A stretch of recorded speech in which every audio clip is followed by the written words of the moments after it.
Coming up on the program, we're going to plant some of our cabbage in the bed we've prepared almost 8 months ago. And we're planting kale and looking at parsnips. All that and more coming up today on the Wisconsin Vegetable Garden.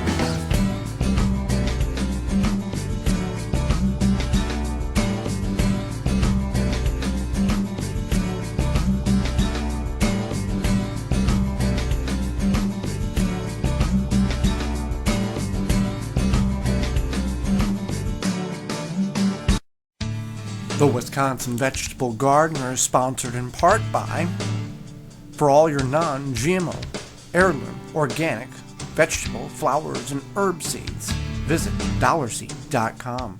Sioux Growing Supply, located in Wausau, Wisconsin, focusing on certified leaf compost, an excellent amendment for poor soil. With their new garden blend, improving soil structure in clay and sandy soil, great for creating new garden beds. Also available from Sioux's, pre-filled trays and pots with professional potting soil mix or organic rice hull-based potting soil mix. Bag and bulk of certified leaf compost also available. Visit SiouxGrowingSupply.com. Don't poison your soil with municipal water. Attach a body, mind, and soil hose and filter. Free shipping exclusively through the WisconsinVegetableGardener.com. Just click on the body, mind, and soil icon. Authentic Haven brand soil conditioner for the home gardener. Easy to brew, 100% organic. Visit ManureTea.com. Rain Reserve. Reserving your rain, preserving our future. Rain Reserve, manufacturing of rainwater capturing capabilities. Visit rainreserve.com and use coupon code RAIN2016 to save 10% on your total purchase. Welcome to the Wisconsin Vegetable Gardener. I'm Joy Baird. We are in the high portion of the large garden and we're going to put our cabbage in the ground. Now, we started 3-4 different varieties of cabbages, and maturity time span is anywhere from 70 to 95 days. So we've got 8 spots here, spacing about 18 inches apart. Now we've worked this bed about 8 months ago, last fall. We worked it, we weeded it, we aerated it, we spaded it type of thing with our garden fork. Then we came in and put approximately 15 gallons of coffee grounds on this bed, put leaves on top of it, and let it sit. Now what we're anticipating is, with those coffee grounds, you know coffee grounds have a nitrogen level of about 2%. Potassium about 0.05 and phosphorus about 0.02. So what we're working on is building that level up in the soil here. Now, we've got 8 spots here and they're spaced. Once we get them planted, it's going to look pretty bare here. But you've got to think about what these things are going to look like when the maturity happens on them. They're going to get very large because we're building the soil, we're going to add compost, we're going to add some granule organic fertilizer to the hole as well. Now, when I talk about adding compost to the hole, you can see what we've done here. We've got a hole that's dug. It's about 6 inches deep, 6 inches wide, and I've dug it out, and I wanted to test to see how the drainage was in this particular garden, or in this particular bed. The reason being is I'm going to take this compost here and I'm going to backfill until we level, then I'm going to plant the cabbage in there. Now, I had to test the soil drainage because if it didn't drain very good, and I put the compost in the hole and it rains, the cabbage is going to sit in basically a bowl of water for a prolonged period of time, and it's going to suffocate itself because the roots need oxygen as well. So I went ahead and tested this, and it took about 3 minutes for that gallon of water to dissipate at the bottom of the hole. So that means we've got pretty decent drainage. Now, if you did this and the water sat there for an hour or for a very long time, you've got a very dense layer of clay and it doesn't drain very good. So you'd want to amend your soil with a good compost or other organic material in order to break that clay up. Now on the other side, if you poured the water in that hole and it just ran out as fast as you could pour it in, you've got a very sandy base of soil. So you want to add some compost or other organic material in to sure that up, so you're not so all the water is not running out when it rains and you're having to spend a lot of time watering. So keep that in mind. So just don't go dig a hole, put some compost in it, plant your plant, because if it doesn't drain well, your plant will not do well. Now you're thinking, well, what if I just didn't backfill or put compost in it and I just dug a little hole and planted it? That's a little different because you're using native soil. This is what came out of the hole. You're using native soil, so the consistency is universal, so it's draining at a slow rate and you're not allowing anything to really pull up because you're not digging, extracting, and putting new in. You're using what's already there, so it's already got a certain sieve or drainage built into it. So keep that all in mind. So we're good on that. We're just going to backfill with some good homemade compost here. I'm going to add more. That's pretty good. Looks good there. Now I've got a couple of different varieties of cabbages here, and I overplanted for this very reason. As you're hardening plants off, some plants take hardening off. That means moving them from your grow room or internally outside for a short period of time, over a duration of period of a week or so, bringing it in, bringing it out 2 hours at a time, 4 hours, 6 hours, until they get adequate to the ambient sunlight. Some plants do very well with that. Others, not so much. These, and based on how cold it is at night and stuff, these got kind of shocked, and I've noticed that they've come back. So, keep in mind, don't just decide, oh, today I'm going to harden them off. Put them outside in the sun for 8 hours, you're not going to have any plants left because they're all going to get sunburned, stressed, and they will pretty much put you behind because they'll die. You want to start in the shade and then work your way gradually in the sun. Can be difficult because we all have active lives, but keep that in mind when it's time to hardening these things off. So I'm going to take some of the stronger looking ones here. There we go. That's a nice one. Now these are all intermingled. There's a 50 cell tray here. I transplanted and moved them over from some of the duplicates we had. Worked out really well. So I'm going to untangle this one, and I'm going. Okay, so I found. You can use the backside of a spoon, a butter knife, whatever method works best. Using a nice little stick here, I'm able to get down and pop the seedling out. I'll try to get all the roots I can. There we go. Okay. So now, I'm going to set that to the side. I'm going to dig me a hole here. Now let's talk about fertilizing. Fertilizing for cabbages do need, good compost is a good answer if you don't have fertilizer. You can also use a organic based fertilizer, an organic liquid fertilizer as well. What I've done here is I've combined some of the fertilizers that we've had on hand, 333, a 755, did the applicational rate math there. So it's a 10-8-8 per plant. I need about 2.5 scoops. And the thing with granular fertilizer, most granular fertilizer is a slow release, and some are water soluble, which means as it rains it'll dissolve and allow the plants to take up what's needed. You don't want to over fertilize your plants. This also has a little bit of Epsom salt in there too, some magnesium sulfate, just to kind of bring everything together. So what you decide to fertilize with for your plants, is it necessary? It really depends on how poor your soil may be. If you have very good rich soil, you've imported some good compost, really it's not necessary. We're doing it as an insurance because we want good cabbages, and we want to be sure that we give the plant everything it possibly needs. So here we go. Got the hole here. Now you never want to put the granular fertilizer in contact directly with the roots because it can burn the plants.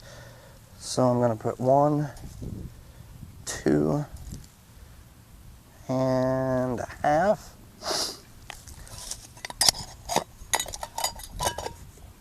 Mix it in. And also the reason why we dug the hole so big and added so much compost was to allow these roots to easily expand out, create more follicles, more roots to absorb more nutrients and to grow big and strong and put massive cabbage heads on.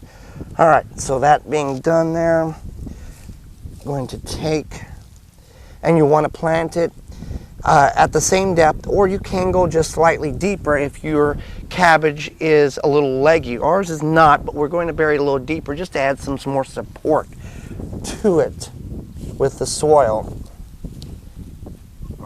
That's pretty there, okay. And that will straighten up. Now I'm going to get the rest of these planted. We'll talk about possible cabbage fly. Okay. Okay, so I'm watering the last one in here.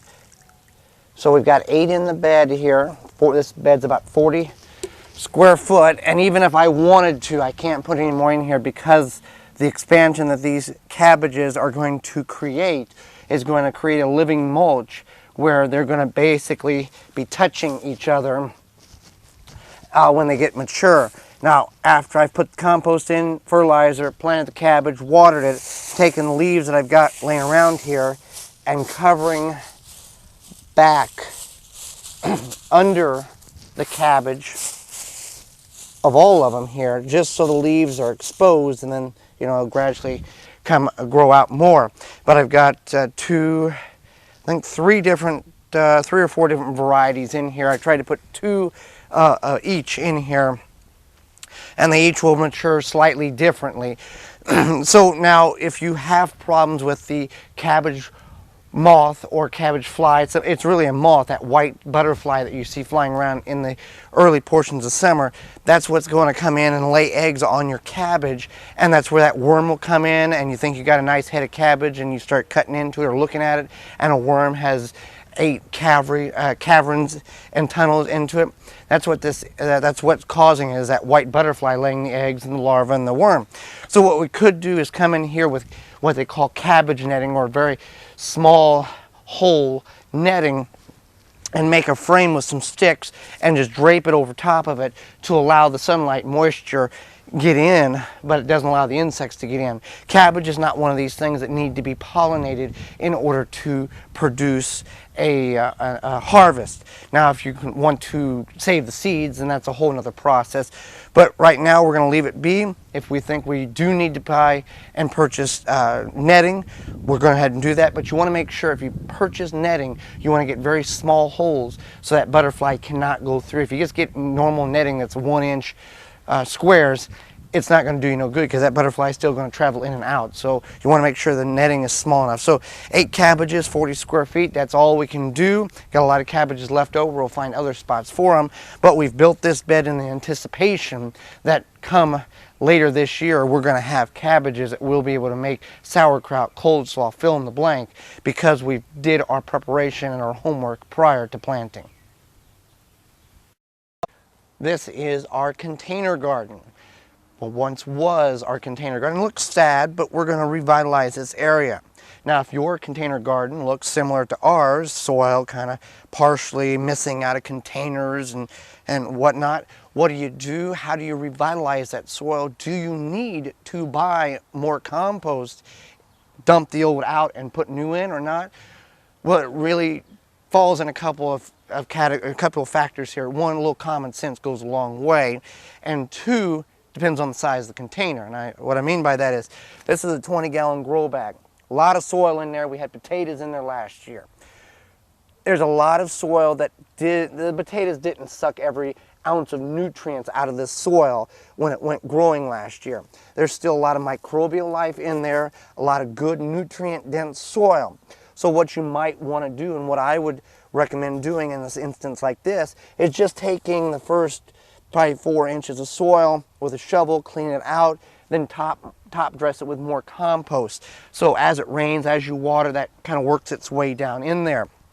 You don't have to dump it out. Now, if you're in a 1 gallon or 2 gallon or let's say a container like this where we're missing a third of the soil for a variety of different reasons, I would probably go ahead and dump that out, put new soil in. It's the effect or the amount of soil you're going to be putting in there is going to be worth the effort of dumping out, because it's just a small mass of soil here. You've got a little microbial life. We had fennel in this last year that didn't really do any good, but it's a small mass of soil. It's very easy to dump out and revitalize, put new soil in. You can also, at the time of planting, use fertilizer, an organic-based fertilizer, granule or liquid, whatever your case may be. Other containers like this plastic one that's a 20-gallon that looks like a ceramic pot. We had sand as mulch in here for our zucchini last year. I'd remove the sand as much as I can, top dress it with more compost, put the sand back on, add more sand if need be. For mulch, that worked very, very well as a mulch material. Other containers, just think about what you had planted last year, and at very minimal, remove the top couple of inches, put new compost on there, add some organic fertilizer at the time of planting. Can save you a lot of money, and you can get another year out of that soil. You don't have to dump every ounce of soil out of every container in order to start fresh again this year.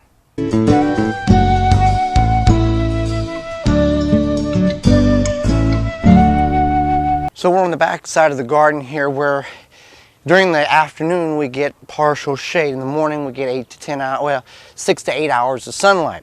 So we're planting our kale back here in one of our 10 by 4 foot beds, one of the 40 square foot beds here.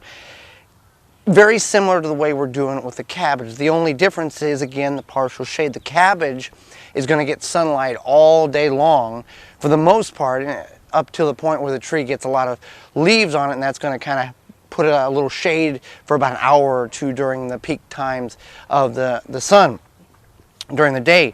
So what I've done is I come in here and I've just made holes where our kale is going to go. Now, our kale and our cabbage was both started indoors about 6 to 8 weeks ago, and I've hardened them off, and now I'm just taking the best ones. Now, this is a blue Scotch curly kale. You can use any type of kale that you want. Very nice looking plant. Some of these cells had 2 plants.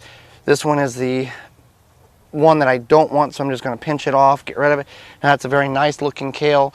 No, the roots are not wrapped tight. They're not root bound at all. So it's the same procedure as up where the cabbage is at. Is going to take some good compost. This is homemade compost here. Pack it down, put a little hole. Now, kale does relatively good no matter where you plant it. You can add a fertilizer to it, which we will, just to help it. This was a mixture that, again, I formulated with what we had, a couple of different types, and did the calculational math. So again, we don't want the roots to touch, and we want to plant it deep enough. You can see the stem here. Let's talk about planting on kale here. Here's the junction where the leaves are at, the stem obviously. Very good plant, doesn't appear to be any type of legginess whatsoever. But what I'm going to do is I'm going to go ahead and bury the stem that 3/4 of an inch, just to add more stability to it. This is by no means will create roots. Kale, cabbage, they don't do that. They're not part of the nightshade family. Tomatoes you can plant deep will produce more roots. Peppers, slightly more roots. These will not. I'm just simply doing it as a structural point. Just to put more soil around it to allow it to be more stronger in the ground here. And again, we've tested the soil. It drains relatively nice back here. That's why I'm digging the hole. Again, if your soil does not drain well, do not just dig holes, add compost, and you're going to have little bowls where your plants are all going to drown. So that looks very, very nice there. And I'm just going to do that the rest. I got 11 plants here. I've got 10, and then I had a little spot dead center in the back there I'm going to add. Now, you could, with kale, It's one of these plants where you can cut and come again. You harvest a little bit every week type of thing. So I could essentially put another one here, here, and here. But what the intent is having the spacing about 18 inches, just like I did with the cabbage, with the intention of these things getting mature and creating just a wall of kale, to where we have plenty of kale, and they're touching each other. It's a living wall or living ground cover, and that's the intention. The more you cram in an area, the tighter the plants know they are together, the smaller the end result will be. So we want big, lush kale when it's time to mature. And these will take, well, you can harvest these at any time. You're looking at 70 to 90 days kind of when you're really looking at that full big head of kale. Now next door here is some parsnips that we planted a year ago this time, 1 year ago. This is our bean trellis that we're going to have pole beans on. That bed there is going to have royal purple green beans, bush beans, all in that bed. But what I'm acknowledging here is these parsnips, because we don't want to leave these in the ground. Parsnips are, for those who are not familiar, relative to a carrot, but with more of an earthy, woody, more of an earthy taste to it. And if you leave them in too long, they get very woody taste. More of a nutty taste is really what I'm looking to describe them being. So we planted these a year ago. They came up. They did. They just kind of really didn't do anything, died back, and then now they're coming back again. Carrots, as well as with parsnips here, are biannuals, which means this year, if we let these be and don't do anything, they will put a giant growth on and put like palm tree, like mimicking leaves on, and produce thousands of seeds. And they'll blow everywhere. You'll have seeds coming up for the next 2 to 3 years. So what we want to do here is we can still harvest these. These are still edible. They're going to be very small compared to what your hopes are. One of the reasons why they're small could be because they are in a partial shade and they don't like partial shade. Could be one of them things. It could be a variety of different reasons. So these are still edible. We can still harvest these up to the point where you will be able to start seeing growths on them, and that's when the root begins to shrivel up and all the energy is put into that stalk for seed reproduction. So I'm just going to dig a couple of these up here. Doesn't really matter. Some of these are small, some of them aren't. For a fork is the best. You're going to pierce a lot less, you're going to cut a lot less. All right, let's see what we have here.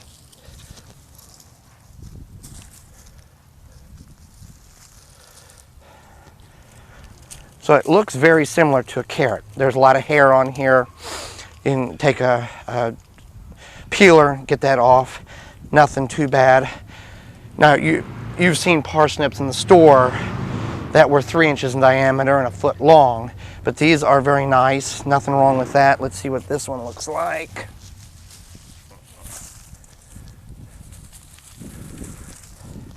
Another very hairy carrot here. It's got a split on there, which indicates there's a little too much nitrogen in the soil, or there was an obstruction and it caused the root to divide itself. Let's go one more just for fun here. Let's take one here. It's got a good top growth on it.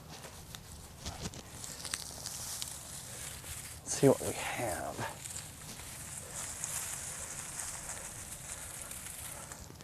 Oh, there's a cluster of parsnips. So we had a little baby one here, another baby one that was wrapped around.